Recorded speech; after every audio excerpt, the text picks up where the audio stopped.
Monsoon देश के कई हिस्सों के लिए ये शब्द उम्मीद है, राहत है। लेकिन बिहार की मिट्टी पर जब ये बादल बरसते हैं तो नदियों का पानी अपनी हदों को भूल जाता है।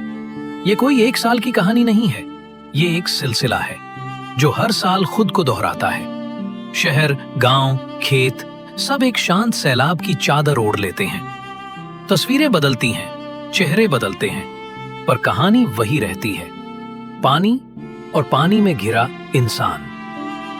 हर साल हम एक जैसे मंजर देखते हैं। छतों पर शरण लिए लोग, अपनी छोटी सी नाव में पूरी गृहस्थी समेटे परिवार, और पानी में डूबे भविष्य की फसल को देखती पथराई हुई आंखें।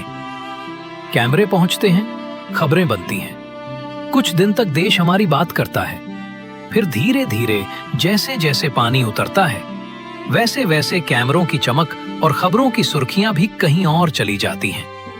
पीछे रह जाते हैं अनगिनत सवाल ये है कि आजादी के इतने दशकों बाद भी, तकनीक के इस युग में भी ये सिलसिला क्यों नहीं थमता। वो हजारों करोड़ के प्रोजेक्ट, वो मीटिंगों में किए गए बड़े बड़े वादे, वो तटबंधों की मरम्मत के दावे हर साल इस पानी में क्यों बह जाते हैं। हर बाढ़ के बाद हवाई सर्वे होते हैं, राहत शिविर लगते हैं, मुआवजे का ऐलान होता है, पर क्या ये एक स्थायी समाधान है या फिर एक पीढ़ी से दूसरी पीढ़ी तक विरासत में दी जाने वाली एक मजबूरी।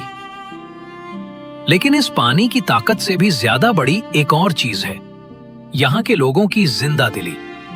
ये वो लोग हैं जो अपनी टूटी हुई झोपड़ी को फिर से खड़ा करना जानते हैं, जो अपनी बर्बाद फसल के बाद भी अगली बुआई की तैयारी में जुट जाते हैं, जो एक दूसरे का हाथ थामकर इस आपदा को भी जीना सीख गए हैं। इन्हें अब सिर्फ राहत नहीं, एक समाधान चाहिए, एक ऐसा हल जो कागजों से निकलकर जमीन पर उतरे, ताकि अगली बार जब मॉनसून आए तो नदियां अपनी हदों में रहें और जिंदगी अपनी रफ्तार से चलती रहे।